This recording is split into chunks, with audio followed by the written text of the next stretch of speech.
Hello students, in this video let us start with the new chapter, that is electromagnetic induction. It's a very small and very easy chapter. Students, before we proceed with electromagnetic induction, let us revise or let us go back to the past. Whatever way the chapters we have studied, हमने एकदम starting में electrostatics पढ़ा था, फिर हमने current electricity पढ़ा, उसके बाद हमने magnetic effects of electric current study किया और उसके बाद हमने मैग्नेटिज्म एंड मैटर स्टडी किया. अब ये दोनों चैप्टर्स हमने इलेक्ट्रिसिटी और मैग्नेटिज्म इनको अलग अलग स्टडी किया था. फर्स्ट 3 चैप्टर्स में हमने इलेक्ट्रोस्टैटिक्स एंड इलेक्ट्रिसिटी ये कंसेप्ट को बहुत डिटेल में स्टडी किया. 4th एंड 5th चैप्टर में हमने moving charges and magnetism and matter ये कंसेप्ट्स को हमने बहुत डिटेल में स्टडी किया. हमने इन दोनों को अलग अलग स्टडी किया और जब एकदम शुरुआत के समय में साइंटिस्ट्स ये सारी चीज़ों को स्टडी कर रहे थे तब उन्होंने भी इसको अलग अलग स्टडी किया. उसके बाद फिर ऑर्स्टेड ने जब एक्सपेरिमेंट कंडक्ट किया और उसे ये पता चला कि इलेक्ट्रिक करंट की वजह से मैग्नेटिज्म प्रोड्यूस होता है, तो पीपल स्टार्टेड वंडरिंग कि क्या इन दोनों में कोई रिलेशनशिप है कि नहीं है. फिर हमने स्टडी किया है कि जैसे कोई चार्जेस मोशन में होते हैं तो हमको मैग्नेटिज्म मिलता है. Moving charges produce magnetism. तो देयर वाज अ क्वेश्चन कि क्या किसी मैग्नेट को मूव करने से इलेक्ट्रिसिटी प्रोड्यूस हो सकती है. जैसे इलेक्ट्रिसिटी में से हमको मैग्नेटिज्म मिलता है वैसे ही क्या मैग्नेटिज्म में से हमको इलेक्ट्रिसिटी मिल सकता है. The answer is yes. In the beginning of all this scientific developments, Faraday and Henry, Michael Faraday and Henry, ये 2 साइंटिस्ट्स ने मिलकर बहुत सारे एक्सपेरिमेंट्स किए थे. हम उन एक्सपेरिमेंट्स को आज के हमारे लेक्चर में स्टडी करेंगे. Experiments of Faraday and Henry. 3 experiments we have to study and understand them. Then we have to study about magnetic flux, and then we will be studying about Faraday's laws of induction. So let us start. So students, let us understand the 3 experiments of Faraday first of all. If you see these 3 diagrams which I have drawn on the board, you have this first experiment in which we have a coil and we have a bar magnet. देखो, ये जो bar magnet है उसको अगर मैं coil के पास ले जाता हूँ, ये कॉइल के साथ मैंने गैल्वेनोमीटर को अटैच किया है, तो बार मैग्नेट को जब मैं कॉइल के पास ले जाता हूँ तो गैल्वेनोमीटर में डिफ्लेक्शन आता है. ये देखो, नॉर्थ पोल जो है वो कॉइल को फेस करता है, तो जब नॉर्थ पोल को कॉइल के पास ले जाते हैं तो गैल्वेनोमीटर में डिफ्लेक्शन आता है. और मैग्नेट को अगर हम दूर ले जाते हैं तो डिफ्लेक्शन ऑपोजिट डायरेक्शन में होता है, लेकिन डिफ्लेक्शन होता है. मान लो मैंने नॉर्थ पोल को कॉइल के पास ले लिया तो डिफ्लेक्शन राइट साइड में होता था, तो जब इसको पीछे ले जाएंगे तो डिफ्लेक्शन लेफ्ट में हुआ.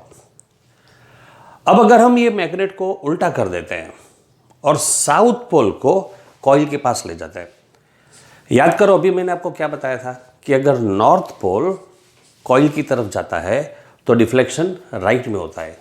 यानी अगर मैं मैग्नेट को उल्टा करके साउथ पोल को कॉइल के पास ले जाऊं तो डिफ्लेक्शन लेफ्ट में हो जाएगा. तो अगर साउथ पोल कॉइल के पास जाता है तो डिफ्लेक्शन उल्टा हो जाता है, और उसको अगर मैं कॉइल से दूर ले जाता हूं तो डायरेक्शन चेंज हो जाता है. तो एक बात समझ में आ गई कि मैग्नेट के मूवमेंट करने से कॉइल में करंट प्रोड्यूस होता है. ये एक बात है. अच्छा, ये तीनों एक्सपेरिमेंट्स में मैंने कॉइल्स बनाए हैं.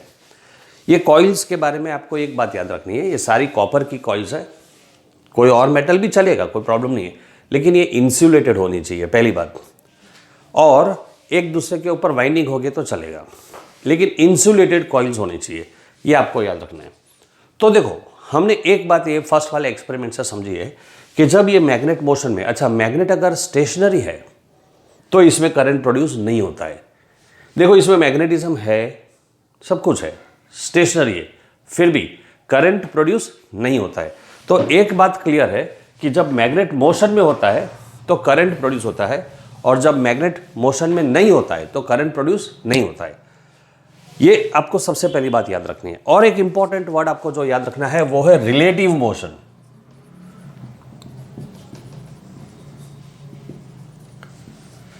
ये जरूरी है बच्चों। मोशन कैसा होना चाहिए? तो रिलेटिव मोशन होना चाहिए।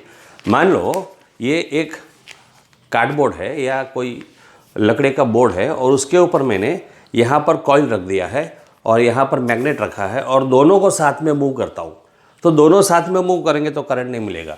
दोनों के बीच में रिलेटिव मोशन होना चाहिए, यानी कोई एक स्टेशनरी होना चाहिए, या दोनों दूर जा रहे हैं या दोनों नज़दीक आ रहे हैं तो रिलेटिव मोशन होता है।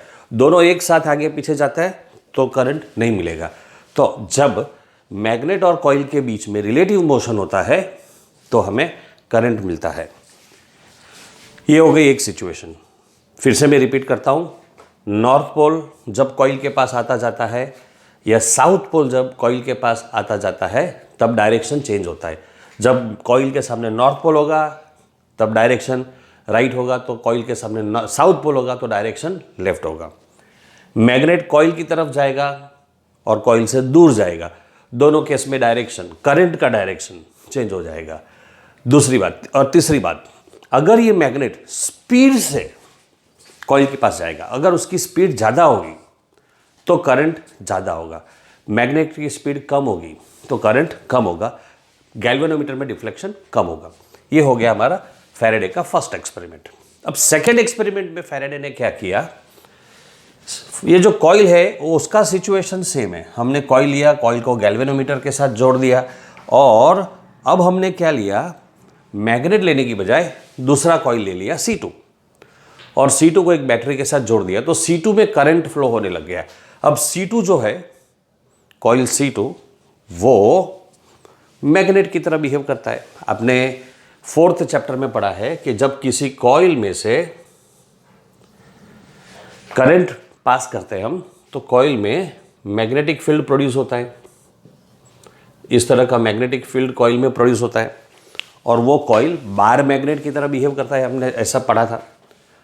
तो जब इस कॉइल C2 में हम करंट पास करते हैं तो इसमें मैग्नेटिज्म प्रोड्यूस होता है। इसमें मैग्नेटिज्म प्रोड्यूस होने से इसमें करंट मिलेगा ऐसा जरूरी नहीं है।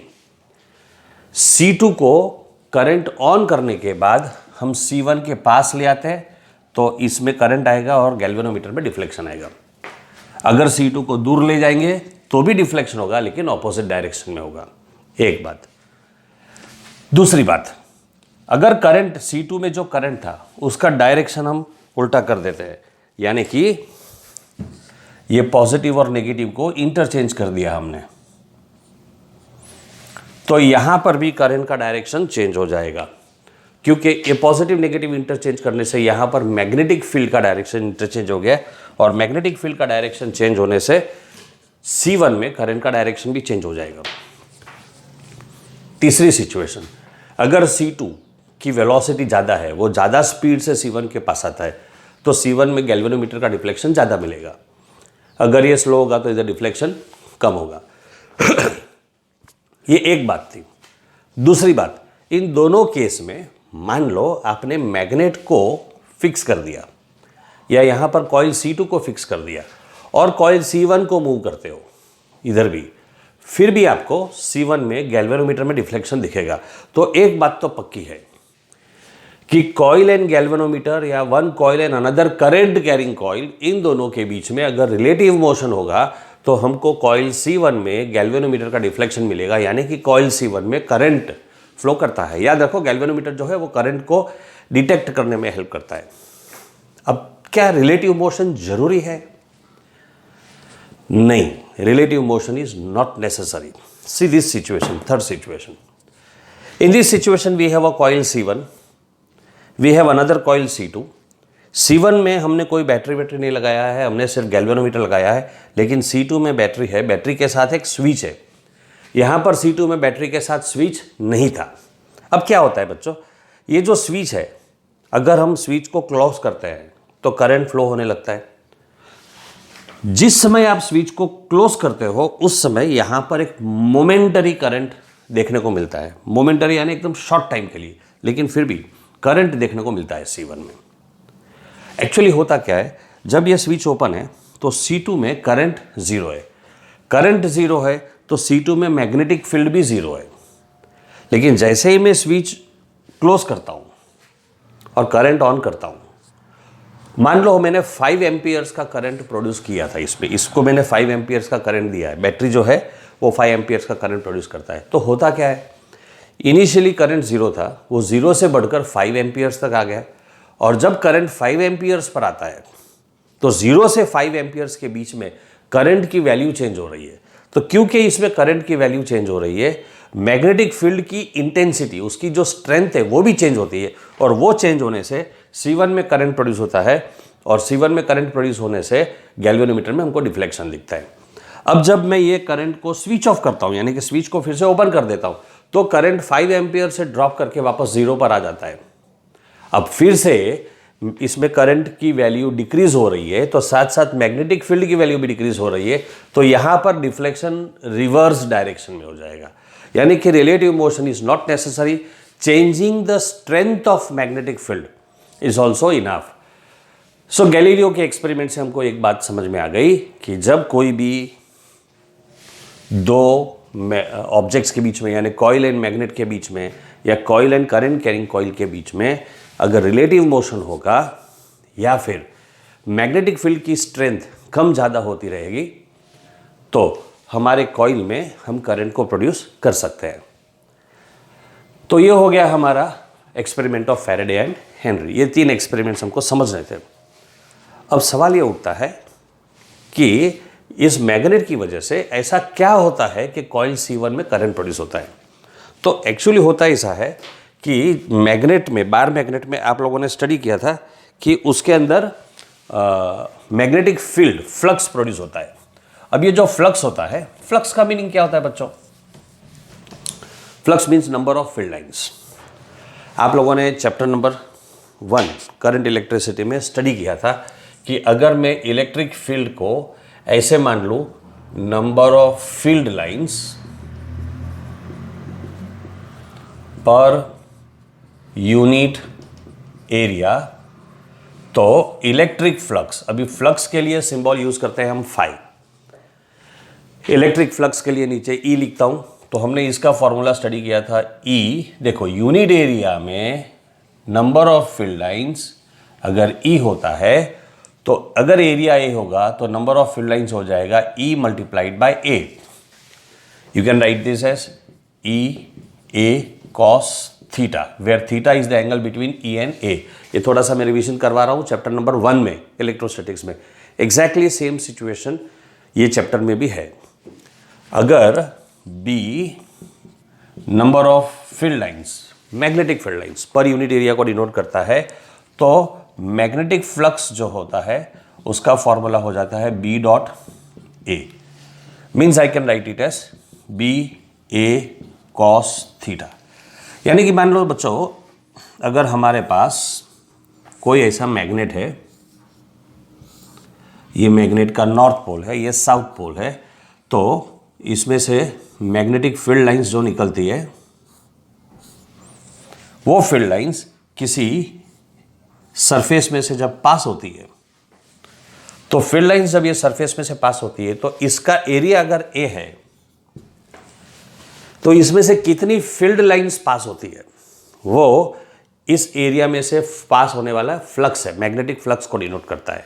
अब देखो, अगर मेरे पास यूनिफॉर्म मैग्नेटिक फील्ड लाइंस है, if this field lines are uniform and our surface is perpendicular to this, ये एरिया वेक्टर है सरफेस का, तो एरिया वेक्टर और फील्ड लाइंस सेम डायरेक्शन में, तो हमें मैग्नेटिक फ्लक्स जो है वो मैक्सिमम मिलेगा। लेकिन अगर फील्ड लाइंस जो है ये अपना एरिया वेक्टर है, लेकिन फील्ड लाइंस ऐसे क्रॉस में आती है, ऐसे क्रॉस में फील्ड लाइंस जा रही है, तो मैग्नेटिक फ्लक्स जो है वो मैक्सिमम नहीं मिलेगा। मैग्नेटिक फ्लक्स और फील्ड लाइंस के बीच में हमको एंगल मिलता है थीटा, और वो एंगल जो है उसकी वजह से हमारा जो फॉर्मूला हो जाएगा BA cos थीटा। अब दूसरी एक बात, नॉर्थ पोल या साउथ पोल जो मैग्नेट का होता है उसमें से मिलने वाला जो मैग्नेटिक फील्ड होता है वो यूनिफॉर्म नहीं होता है। अब क्योंकि ये मैग्नेटिक फील्ड यूनिफॉर्म नहीं होता है तो क्या होता है, ये नॉर्थ पोल में से निकलने वाला मैग्नेटिक फील्ड है, this are the field lines. जब मैं नॉर्थ पोल को इस कॉइल के पास लाता हूं तो ये जो फ्लक्स है जो कॉइल के साथ लिंक होता है वो फ्लक्स बढ़ जाता है, और जब इसको दूर ले जाता हूं तो फ्लक्स कम हो जाता है। यानी एक्चुअली इसमें जो करंट मिल रहा है वो किसकी वजह से मिल रहा है, फ्लक्स के चेंज होने की वजह से। तो रिलेटिव मोशन जो मैंने वहां पर अभी लिखा था, हमको कॉइल C1 में जो करंट मिलता है उसके लिए हमारा इंपॉर्टेंट कंसेप्ट क्या है, चेंज इन फ्लक्स, ये आपको याद रखना है। So change in flux is responsible for current. अब एक बात और है बच्चों, मैं पहले ये एक्सप्लेनेशन पढ़ाऊँ उसके पहले मैं मेरा फ्लक्स वाले टॉपिक को ख़त्म कर दूँ। तो फ्लक्स तो हमको समझ में आ गया कि it is BA cos theta. लेकिन अगर सरफेस हमारा प्लेन सरफेस नहीं होगा, मान लो कोई कर्व्ड सरफेस होगा, कोई सिलिंड्रिकल या ऐसा कोई टेढ़ा मेढ़ा सरफेस है, ऐसा कोई सरफेस है, तो ये प्लेन सरफेस नहीं है, कर्व्ड सरफेस है। तो हम क्या करेंगे, इसका एक छोटा सा एरिया ले लिया और इसको हमने डिनोट किया DA1, दूसरा एरिया ले लिया इसको डिनोट किया DA2, तीसरा एरिया ले लिया इसको डिनोट किया DA3। ये एरिया का डायरेक्शन ऐसा है, ये एरिया का डायरेक्शन ऐसा है, सारे एरियाज अलग अलग डायरेक्शन में हैं, और इसमें से ये मैग्नेटिक फील्ड लाइंस जा रही है B। तो ये जो सरफेस है उसके साथ जो फ्लक्स एसोसिएटेड है उस फ्लक्स को फिर हम ऐसे लिखेंगे, फाई इज इक्वल टू ये छोटे वाले सरफेस से लिंक होने वाला flux B.DA1 plus B.DA2 and so on. So I can write this as sigma B.DA all. Usually in your textbook they have written all here, but it is not necessary. You can, usually the best way is to integrate. So this is the way you find out flux, students, remember that. So flux is integral of B.DA. अब flux वाला topic खत्म हो गया, magnetic flux. अभी Faraday's law of induction को हमको आगे समझना है, तो मैं मेरा एक्सप्लेनेशन जो है आगे कंटिन्यू करता हूँ।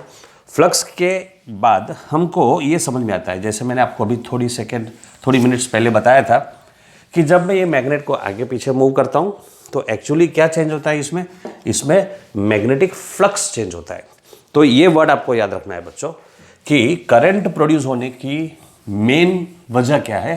तो उसके 2-3 रीजन है, जिसमें से एक रीजन है change in magnetic flux. One of the reason is change in flux, magnetic flux, phi b. Change in magnetic flux we usually denote as d phi b, you know that, or you can write it as delta phi b. Delta phi b, change in magnetic flux, and if it is very very small we will write d phi b. So जब मैंने north pole को, अभी ये change अलग अलग तरीके से हो सकता है, या तो डायरेक्शन का चेंज हो सकता है या तो उसका मैग्नीट्यूड चेंज हो सकता है। ये नॉर्थ पोल था तो डायरेक्शन आउटसाइड था, अगर साउथ पोल होगा तो डायरेक्शन इस तरफ होगा, तब भी फ्लक्स चेंज हुआ क्योंकि डायरेक्शन चेंज हुआ। दूसरा, नज़दीक होगा तो फ्लक्स बढ़ जाएगा, दूर जाएगा तो फ्लक्स कम हो जाएगा, तो उसमें मैग्नीट्यूड चेंज हुआ। तो हमको जो करंट मिल रहा है, अच्छा एक बात बताओ मुझे, थोड़ा सा मैं टॉपिक को ब्रेक कर रहा हूँ। हम लोग ने चैप्टर नंबर 3 में करंट इलेक्ट्रिसिटी स्टडी किया था। आप जानते हैं करंट क्या है? मैं थोड़ा सा वापस बेसिक रिवीजन पर आ जाता हूँ। तो you know current is rate of flow of charge. Electric current is the rate of flow of charge dq/dt। अब चार्ज जब किसी कंडक्टर में फ्लो करता है तो वो अपने आप तो फ्लो नहीं करता है, हमें चार्ज को फ्लो करवाने के लिए वर्क करना पड़ता है। और आपने एक कंसेप्ट पढ़ा था EMF। What is EMF? EMF is the work done to move a unit positive charge in the entire circuit. What is EMF? EMF is the work done to move a unit positive charge in the entire circuit. अगर आपको EMF का concept समझ में आता है तो चलो आगे बढ़ते हैं, ये कंसेप्ट आपको समझ में आ जाएगा। इस कॉइल में अगर करंट फ्लो करता है तो इस कॉइल में चार्ज मोशन में है, और अगर चार्ज मोशन में है तो इसमें उस चार्ज को मूव करवाने के लिए हमें वर्क करना पड़ेगा, और अगर वर्क करना पड़ेगा तो इस कॉइल के अंदर EMF जनरेट हो गया है। ये आपको याद रखना है। क्या डेवलप हुआ है कॉइल में? EMF।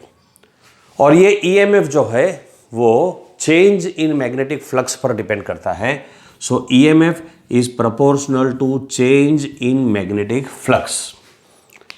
This change in magnetic flux can be done in different ways. You can change the direction of the flux, either it is outwards or it is inwards. So you can change the direction of the magnetic flux, or you can change the magnitude of flux, either increase the flux or decrease the flux. So EMF generated in the coil is due to the change in magnetic flux. बच्चों आपको याद आ रहा है, मैंने एक और बात बताई थी आपको कि ये जो EMF होता है, यानी कि जो करंट होता है, वो जब ये मैग्नेट फास्ट आएगा तब डिफ्लेक्शन बढ़ जाता है, और अगर मैग्नेट स्लो जाता है तो डिफ्लेक्शन कम हो जाता है। यानी वो स्पीड पर भी डिपेंड करता है, और इसीलिए हम ऐसे लिखते हैं कि EMF is equal to d phi b by dt। So EMF का ये फॉर्मूला हो गया d phi b by dt। हमको इसमें एक नेगेटिव साइन डालना पड़ेगा। क्यों नेगेटिव साइन डालना पड़ेगा? तो वो हम आगे इसी चैप्टर में स्टडी करेंगे। फिलहाल तुम समझ लो कि हमको नेगेटिव साइन लिखना पड़ेगा। So the EMF generated in the coil is equal to minus d phi b by dt। So this students is Faraday's law of induction. What is the Faraday's law of induction? So listen to the statement. According to Faraday's law of induction, the EMF generated in a circuit is equal to the time rate of change of magnetic flux. d phi b by dt is time rate of change of magnetic flux. Once again, what is Faraday's law of induction? According to Faraday's law of induction, the magnetic EMF generated in a coil is the time rate of change of magnetic flux. ये एक बात है। अगर हमारे coil में एक से ज़्यादा नंबर ऑफ टर्न्स होंगे तो हमारा फॉर्मूला हो जाएगा EMF is equal to minus n d phi b upon dt। ये हमारा फॉर्मूला हो गया। तो that is about Faraday's law of induction. तो फिर से एक बार समराइज कर देता हूं मैं। तो कॉइल में मैग्नेट को मूव करने से यहाँ पर भी वही सिचुएशन था। C2 में जब मैंने करंट प्रोड्यूस किया तो इसमें से मैग्नेटिक फ्लक्स जो है वो चेंज हो गया, और इसमें करंट को ऑन ऑफ करने की वजह से यहाँ पर मैग्नेटिक फ्लक्स चेंज होता था, और ये तीनों केस में उसी वजह से हमको करंट मिलता था। और जब करंट मिलता था तो कॉइल C1 में EMF प्रोड्यूस हुआ था। वो EMF इस चेंज होने वाले फ्लक्स पर डिपेंड करता है। तो Faraday's law of induction says that the EMF produced in a circuit is equal to the time rate of change of magnetic flux. What is the meaning of induction? Whenever we are able to produce current electricity in a conductor due to moving magnets, then that current produced is called as induced current, and the process is called as induction.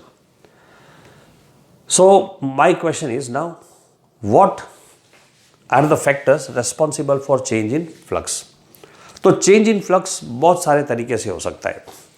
Flux का formula है B dot A. अगर flux का formula B dot A है और अगर हमें d phi by dt करना है तो कितने सारे तरीके से हम EMF प्रोड्यूस कर सकते हैं। आपको EMF बढ़ाना है तो नंबर ऑफ टर्न्स बढ़ा दो। तो नंबर ऑफ टर्न्स बढ़ेगा तो ईएमएफ बढ़ेगा, नंबर ऑफ टर्न्स डिक्रीज हो जाएगा तो ईएमएफ डिक्रीज हो जाएगा। बी मैग्नेटिक फ्लक्स, क्योंकि EMF d phi B by d t है, यानी वो फाई बी पर डिपेंड करता है और फाई बी मैग्नेटिक फील्ड पर डिपेंड करता है। तो अब मैग्नेटिक फील्ड को बढ़ा दो, उसकी स्ट्रेंथ बढ़ा दो, ज़्यादा पावरफुल मैग्नेट ले लो तो फ्लक्स बढ़ जाएगा, मैग्नेटिक फील्ड कम हो जाएगा तो फ्लक्स कम हो जाएगा। तीसरी बात, आप एरिया बढ़ा दो तो मैग्नेटिक फील्ड बढ़ जाएगा, मैग्नेटिक फील्ड फ्लक्स बढ़ जाएगा तो ईएमएफ बढ़ेगा।